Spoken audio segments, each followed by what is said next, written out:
Hey everybody, it's I am Zaya and welcome back to my retouching series.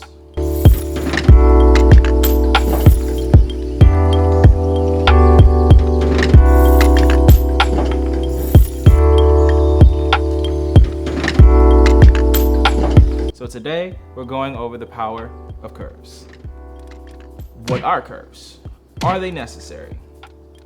What exactly do they do? Well, here's the breakdown. Curves, or some derivative of it, is a great tool you will see in a lot of editing software, either for photography, video. In this video, obviously I'm going to show you curves when it comes in the aspect of Photoshop.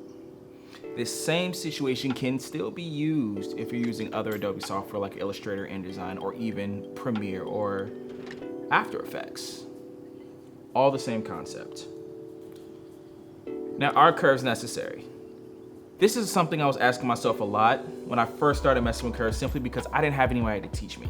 It was a lot of trial and error. It was a lot of trying to figure things out, basically. The answer is yes and no. Curves are necessary depending on your application. Applications such as this photo behind me, which I did not use curves, but on this photo, I did. So let's get right into it. I'm going to show you several ways that we can use curves to really add to your retouching arsenal. Let's get to it. So we're going to use this photo right here of my friend Eileen. As you can see, we have a lot of these real bright highlights from the sun reflecting off of the motorcycle. We have these darks in her clothing. We have all these different shades back here. So I figured this would be a nice image to display curves on. Let's get rid of this layer real quick. Actually, no. First, I'm gonna show you guys how to do it via the adjustment layer. So you go down here, these are your adjustment layers. Then we're gonna go to curves, like so. Now mine's set up a little differently. Yours will probably be somewhere else. But I have my curves to be set up right here. So it's all in one nice little place. And then you can, as you can see, adjust how you need. Right? So the reason why using the adjustment layer is good is because it applies to every layer beneath it. Or if you hold your Alt key, you can get this little icon right here if you hold it in between the layers, and it will only apply to the layer directly under it. Hit Alt click again to remove that effect. So delete this. Now, I'm gonna show you how to do it via a smart layer. So you do right click, convert to smart object. So now we have our smart objects here. Why are smart objects good? Because if you go to, say, curves, and you make your adjustments, so we can see here, make whatever adjustments we need. That's fine for now. It creates a little smart filter here, and you can always turn it on and off. Same with your adjustment layer. You can double click and just go back. Now, let's come out of here. So the other way I'm gonna show you how to do it, you're gonna still go to image, curves, and you're still gonna make your adjustments as you normally would. But see, what it does is you don't have your smart filter here and you don't have your adjustment layer. What it's doing is it's burning it directly into the image itself. Now the downside to this is that it burns directly into the image. Not a really good thing. So it's always better to just use adjustment layers or smart filters. I'm gonna explain to you the graph of curves. That's a very simple rule to follow. Far to the right represents your brightest pixels, and to the left represents your darkest pixels. This line here adjusts the brightness or darkness of said pixels. So it's here, the further down the line goes, the darker the pixels, the higher the line goes up, the brighter the pixels. Very simple. So what we're gonna do is we're gonna make these brights a bit darker. So I'll put another point here. Put that here. Here. Or let's reverse it. Let's make the brights a little darker. that a little brighter. Now all this did was technically just mess with the contrast, and this here would be your typical S-curve. Now what I'm gonna do is open up my adjustment layer for curves, just so I can bring back my original panel here. Widen this up a little bit. There we go. Show you a couple tricks. So let's bring our S-curve back, like so. Now say you don't like your S-curve. This little button here, boom, resets it back to normal. Perfect. Let's do another one. Bring the S-curve back, and say you're like, oh man, I kind of want to compare it to my old one, right? Two ways you can do that. You can either hit the little eye over here, or click and hold this little button here. As you can see, it allows you to preview your old one versus your new one.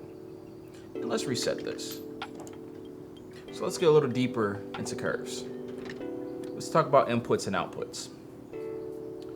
Now, let's zoom in here. You see I've already clicked for our center point.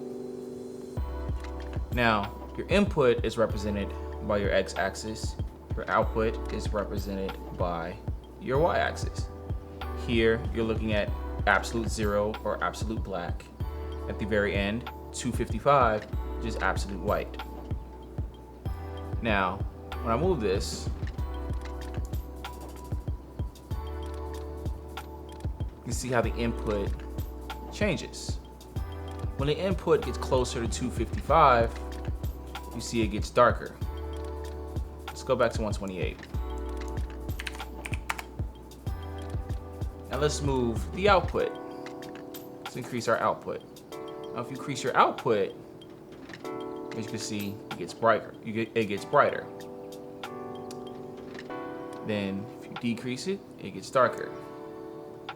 Opposite for input. You decrease your input, it gets brighter. So I know some people are probably going to ask, so why is this line diagonal? Why not horizontal? Why not vertical? Why a horizontal line? Well, it's pretty simple. Remember what I said, this is 0. This represents 100% black. Up here, or the far right, represents 100% white. You cannot make black darker than absolute black. You just can't do it. Same with the whites. You can't make white at 100% white brighter. I mean, you can make our darks brighter, or you can make our brights darker. But you can't make them more than what they are. So that's why we have a diagonal line, because this point represents the absolute darkest and this point represents the absolute brightest. Now these sliders are actually quite interesting. Even though you can't make your darks darker or your whites whiter, what you can do is you can add more darks or more lights. So let's kind of bring this over a little bit. And as you can see here, our little point is moving too. So as you can see, we're adding some more darks into this image because there's nothing here that's absolute black. But by moving this slider, all the pixels we're running into here are reaching absolute black. So that would mean right here in the shadows, the deep darks of the leather, the fabric in her clothes, the shadows underneath the fenders, these are all becoming absolute black. And the more we slide it, the darker the image becomes. Let's bring this back. Now the same is gonna be for the white slider here. Now, the reflection of the sun off this bright white Harley, that's absolute white. That's not gonna get any brighter no matter what we do. Let's say you wanna add more brights. You wanna make this even brighter. You can do the same thing as we did with the darks. And you can start to wash out a lot of those other bright pixels that aren't absolute white. As you can see, a lot of the highlights, like here in her skin, back here in the concrete here, it's all beginning to grow that absolute white and become completely blown out. So let's get into a little bit of color theory here. Go ahead and reset this. One of the beautiful things about the curves is that not only can you modify the RGB channels as a whole, which is what we're doing here, but you can modify them separately. Now, for those who don't know, RGB stands for red, green, and blue. But here's the kicker. In the absence of red, you have its opposite, which is cyan. In the opposite of green, you have its opposite, which is magenta. Opposite of blue, you have yellow. So just like as if you were to take away whites, you get darks. You take away red, you get cyan. You take away green, you get magenta. And you take away blue, you get yellow. These are all fantastic ways you can really enhance your pictures when using curves. So say your picture has too much yellow. This picture is very, very warm. We took it at like 2 p.m. The sun was still beaming on us, right? So it has too much yellow. I don't like as much yellow as it has. So I'm gonna move this over a little bit. We can kind of even that out, make sure all of our pixels are represented here. Let's kind of play with this a little bit. As you can see, we're getting more blue, or a washed out blue tone in the image, but it doesn't look as warm anymore. So that's one way you can cool up your images if they're too warm.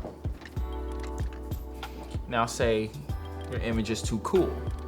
It's too much blue. Well, you can kill some of your blues and give it a real sunsetty feel. So let's dive a little bit deeper into our sliders here. Now, as you can see, this is a very, very mid-tone rich image. But we don't have a lot of whites. We have quite a few darks that's coming from her bathing suit here, but not a lot of whites. So say we want to spice this image up a little bit, and this is completely based on your artistic choice. You can do this however you want. We're gonna bring this slider over a little bit. You see those highlights are starting to get blown out, so let's bring this back a little bit. Now, one option is you can hit your Alt key, and the more you slide it, where you see that red artifacting coming in, those are parts that are getting blown out and unrecognizable in the image. Let's dial that back. Same will go. Actually, let's bring that up a little bit more. A little burning out wouldn't be too bad. Good. So let's play this with the darks too. Now you see with the darks, that purple. That purple is where your blacks are getting way too crushed and it will be unrecognizable. So let's do about right there. Right? So let's click our eye and see slight difference, but still pops a little bit. Now, say you want to add some color. Maybe,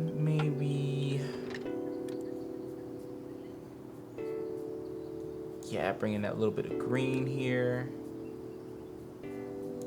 So, a bit of red, yeah. And maybe you want to add a little bit of yellow to warm it up.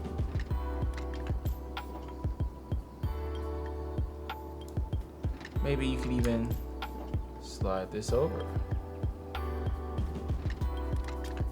See how that looks. Ooh, that's too yellow. Let's dial that back a little bit.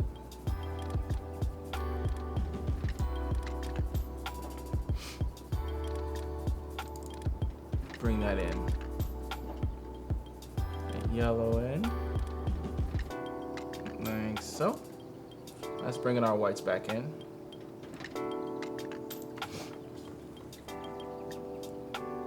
black back in like we had it. See, we're gonna add a little bit of yellow. Just bring that down like so. See how the image looks nice and warm? Like it was almost taken outside on a wall. But that's basically curves. It's super simple. The hardest part about this is just trying to figure out how do you want to use it. Remember I said at the beginning of the video, sometimes I use it, sometimes I don't. Just depends on your application. So same goes for you. It just depends on your application and how you want to apply your curves. So the next trick I'm gonna show you is one I use more often than any other curves technique. Reset this. And it is called the horizontal curve or the straight curve. Now what we're gonna do, I'm gonna create an adjustment layer, hue saturation. We're gonna drop our saturation all the way down, turn it into a black and white image. I'm gonna take that and put it on soft light. Take another curves, and what we're gonna do is gonna hit Alt. We're gonna click right between the layers like before, and that's gonna create a clipping mask. So this curve is only gonna affect this hue and saturation layer, and the hue and saturation layer will affect the background layer. But the curves itself will not directly affect the background layer because it's clipped to the hue and saturation layer. Now, what we're gonna do from here is we're gonna take this and we're gonna put this at 0 by 128. And we're gonna take our absolute white point and bring that down. So we'll be at 255 by 128. Now we have our straight curve. Now, why do I use this? It's just a straight line. Well, if you click the hue saturation, you see there's no change in the image. None at all. So, I'm gonna take this little hand tool here, zoom in, and say, I wanna darken this little point. Like, this is too bright for me, right? And you can see as I move my eyedropper tool around the fur of the dog, you have this little dot over the curves that moves with it. That's the point that represents the pixel that I'm on. So I'm going to take this, I'm gonna drag it down. As you can see, that point moves with it, right? But now, it's a little too dark for me. Pull that up. Let's pull this down. See, where's this at? I'm gonna pull this down too. And maybe this chair is too dark. Or too bright.